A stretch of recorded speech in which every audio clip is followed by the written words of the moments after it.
Shalom Jemaat MCC BSD dan pemirsa yang menyaksikan program Stretch Your Tent, program pemuritan agar kita senantiasa diperlengkapi Tuhan dan diberikan kemampuan untuk bisa berbuah bagi kerajaan Allah. Dan topik hari ini kita akan bicara tentang buah yang tetap. Sebelumnya mari kita berdoa bersama-sama. Bapa yang baik, kami mengucap syukur untuk program pemuritan Stretch Your Tent yang masih Kau sertai hingga hari ini.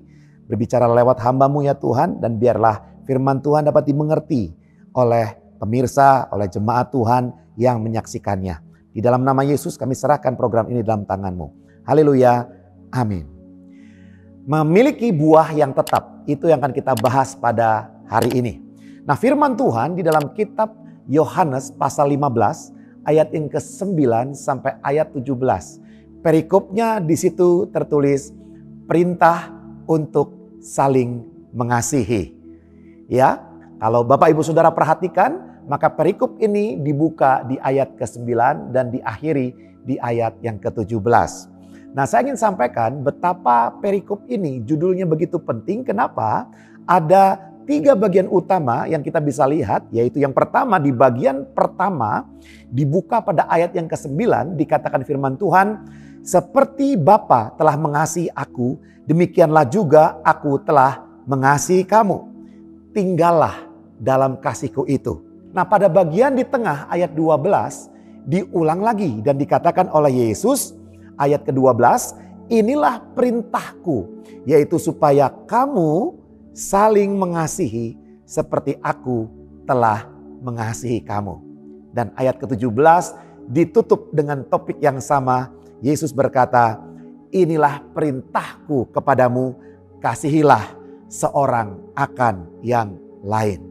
Nah, yang menarik daripada perikop ini adalah nanti kita bahas di ayat yang ke-16. Di situ ada ayat yang terkenal tentang bahwa kita perlu menghasilkan buah yang tetap. Sebelum kita masuk kepada pemahaman ayat ini, saya memberikan sebuah konteks yang jelas kepada kita semuanya.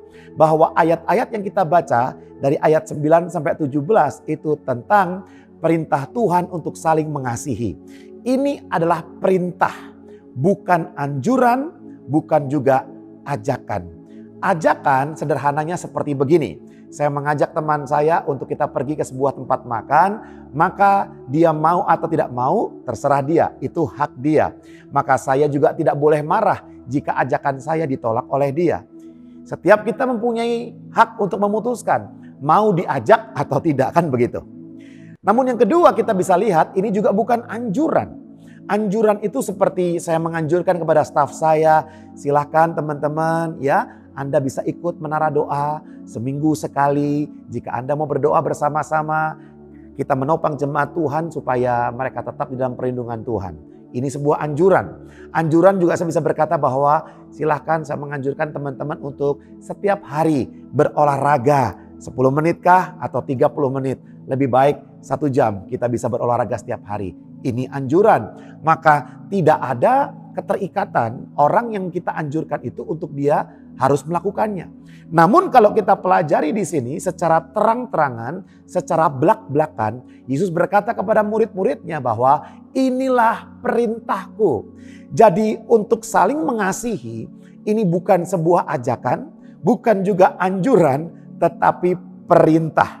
Dan kata perintah di ayat yang ke-10 itu artinya an order atau command. Sebuah perintah seperti komandan kepada pasukannya. Seperti atasan kepada bawahan. Yang namanya perintah harus ditaati, perlu diikuti. Dan kita tidak bisa memilih untuk mengikutinya atau tidak. Tetapi ini sebuah kewajiban murid Kristus untuk kita lakukan bersama-sama dalam kehidupan kita. Nah, kita masuk kepada ayat yang inti. Ayat inti yang sering dibahas itu adalah Yohanes 15 ayat ke-16. Mari kita baca bersama-sama. 1, 2, 3. Bukan kamu yang memilih aku, tetapi akulah yang memilih kamu. Dan aku telah menetapkan kamu, kita baca bersama-sama, supaya kamu pergi dan menghasilkan buah, dan buahmu itu tetap. Supaya apa yang kamu minta kepada Bapa dalam namaku diberikannya kepadamu. Nah saudara, ayat ini sangat favorit, sangat populer. Namun kadang-kadang dijelaskan dengan cara yang bervariasi. Ada orang berkata bahwa ini ayat tentang penginjilan. Ada orang berbicara bahwa ini ayat tentang menghasilkan buah-buah roh. Ada orang berbicara bahwa ini adalah buah karakter dan sebagainya. Dan pada pelajaran Stretch Your Tent kali ini, ya, pancangkan, tancapkan kokoh patokmu, saya sengaja mengulas tentang memiliki, menghasilkan buah yang tetap. Itu artinya apa? Mari kita perhatikan di ayat yang saya tebalkan dan saya garis bawahi. Di situ ada 3 kata atau kalimat yang penting. Kata yang pertama adalah pergi. Pergi berbicara kita tidak ada di rumah. Pergi bukan kita diam di sini saja. Pergi itu artinya kita keluar dari rumah kita. Keluar dari kenyamanan kita. Keluar dari tempat yang biasa kita tempati. Pergi adalah sebuah tindakan aktif di mana Tuhan Yesus berharap memerintahkan Anda dan saya, kita bukan menjadi pribadi yang jago kandang. Kita bukan menjadi murid Kristus yang hanya tetap tinggal di mana kita berada sekarang, tetapi Tuhan mau kita keluar dan pergi. Ini bisa bicara untuk kita, pergi ke tempat kantor kita, pergi ke tempat kuliah kita, pergi ke keramaian, pergi ke saudara-saudara kita. Intinya adalah bukan berada di rumah kita, tetapi kita keluar, bahkan keluar dari kenyamanan, keluar dari kebiasaan kita. Yang kedua, kalimat yang kedua adalah menghasilkan buah. Nah, kalau kita pahami konteks dari Yohanes 15 ayat 9 sampai ayat yang ke-17, maka definisi menghasilkan buah menurut saya adalah apa? Saling mengasihi. Jadi menghasilkan buah di sini, berbuah di sini, menurut saya bukan bicara tentang penginjilan. Bukan bicara tentang kita menjangkau jiwa. Memang saya setuju bahwa tanpa kita mengasihi, kita nggak bisa menjangkau jiwa. Tanpa kita memiliki kasih Kristus, kita tidak bisa menginjil. Namun secara pemahaman dari konteks ini, menghasilkan buah menurut saya bicara tentang apa? Bahwa kita pergi dan bertindak dalam perilaku yang penuh kasih. Mengasihi orang tua kita, mengasihi dosen kita, mengasihi rekan kerja kita, mengasihi customer vendor kita, mengasihi orang-orang di luar keluarga kita. Inilah yang bicara tentang menghasilkan buah. Buah apa? Ya buah mengasihi. Mengasihi orang lain adalah buah. Mengasihi sesama adalah buah. Dan kata yang ketiga yang terakhir dikatakan, buahmu tetap. Nah, buahmu tetap itu bukan bicara tentang saya mengasihi kamu sekali ini, besok tidak lagi mengasihi. Saya mencintai keluarga saya hari ini, besok tidak lagi. Bukan itu. Buahmu tetap itu berbicara apa? Bahwa kita selalu senantiasa mempunyai kasih Kristus dalam kehidupan kita. Kita mengasihi orang lain bukan hanya pada hari Minggu, bukan hanya pada perayaan-perayaan Natal, tetapi setiap saat dalam kehidupan kita. Hendaklah Anda, Bapak Ibu Saudara sekalian dan saya, tetap tinggal di dalam kasih Kristus. Tetap mempunyai perilaku mengasihi orang. Tetap punya sikap hati yang penuh dengan kasih. Jadi buah yang tetap itu bicara apa? Bicara tinggal dalam kasih Kristus. Tinggal dalam kasih Bapa. Nah, untuk lebih mudah memahami hal ini adalah begini. Ketika kita tinggal di rumah kita, maka setiap hari kita akan kembali ke rumah kita. Setiap malam kita akan tidur di rumah kita. Kita makan di rumah kita. Kita bercengkerama ngobrol dengan anak-anak dan istri atau suami kita di rumah kita. Karena rumah itu adalah tempat kita tinggal. Dengan analogi yang sama, Tuhan mau buahmu tetap itu bicara apa? Kita tetap tinggal di dalam perilaku kasih.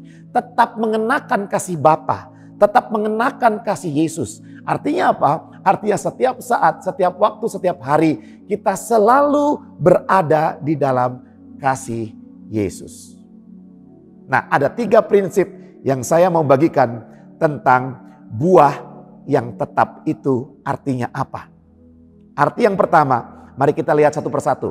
Saya akan bacakan buat saudara. Dikatakan, seperti Bapa telah mengasihi aku, demikianlah juga aku telah mengasihi kamu.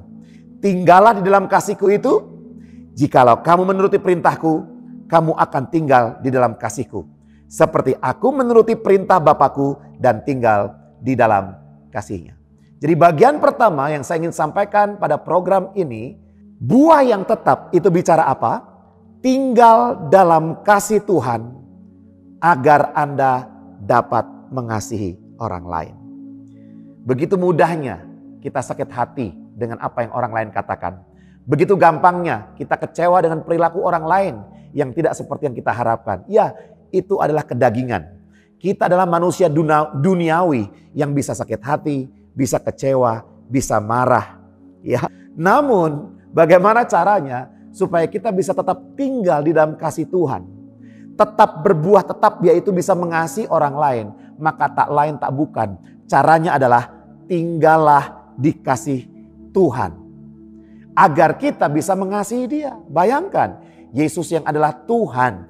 Dia mau dicaci maki. Dia mau menerima deraan, penderitaan, kesulitan, masalah, pencobaan. Ya, bahkan kesakitan di badan dia. Bahkan secara emosi dia dilecehkan, secara sosial dia ditolak, dia diperlakukan bukan sebagai manusia terhormat, tetapi seperti penjahat, saudara. Tetapi dia tetap mengasihi. Bahkan firman Tuhan berkata, dia datang bukan untuk dilayani, bahkan dia mau melayani. Bayangkan kasih Yesus. Renungkan kasih Yesus kepada kita. Renungkan apa yang dia sudah lakukan dalam kehidupan kita. Betapa sulitnya dia mengasihi kita manusia yang membenci dia. Betapa tidak mudahnya bagi Yesus mengasihi kita manusia-manusia yang lebih suka berbuat jahat bukan berbuat baik. Namun salib Kristus memberikan teladan dan ingat-ingatan kepada kita bahwa Yesus memutuskan mengasihi kita.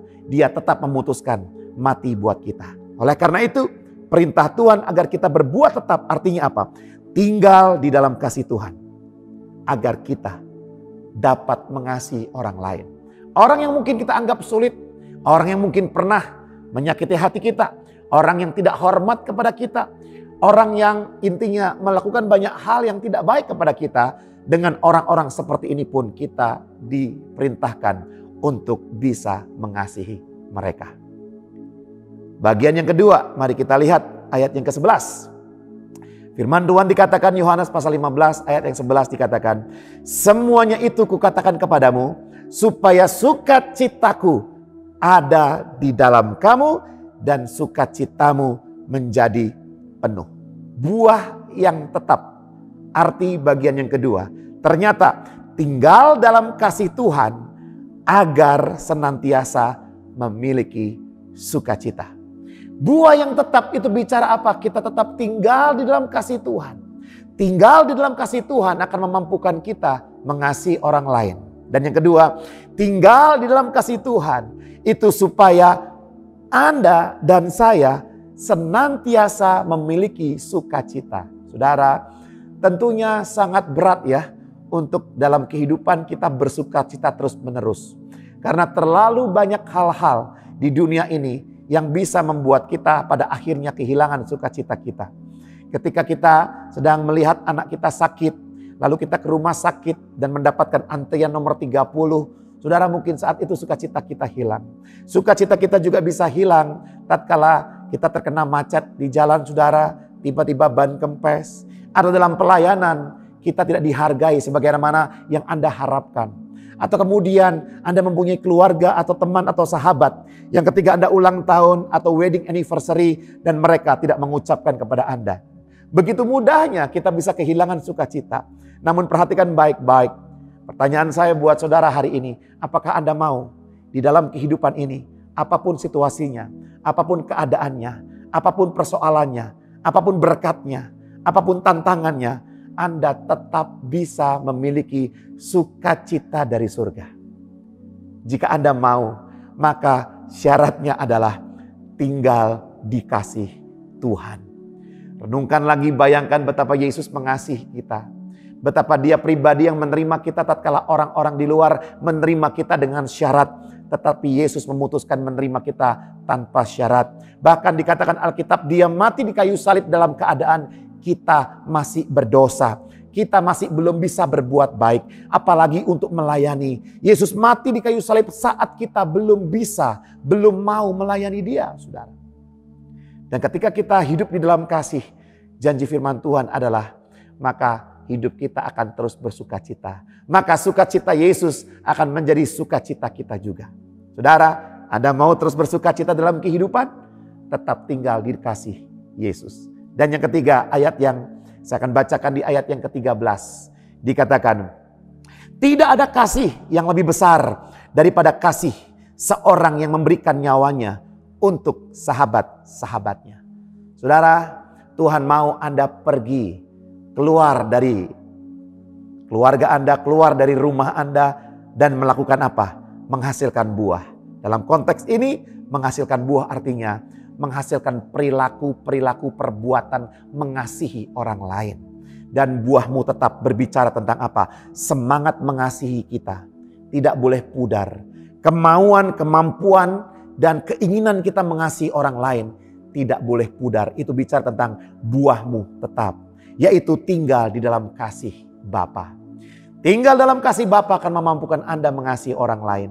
Tinggal di dalam kasih Bapa akan membuat Anda terus-menerus bersukacita dalam kehidupan Anda. Dan bagian ketiga, tinggal dalam kasih Tuhan agar Anda mampu mengasihi dengan kualitas Yesus mengasihi kita. Bukan dengan kualitas mengasihi saya, tetapi kualitas mengasihi Yesus. Apa sih kualitas mengasihi dengan kualitas Yesus? Tentunya kita tahu bahwa Yesus mengasihi tidak memandang muka.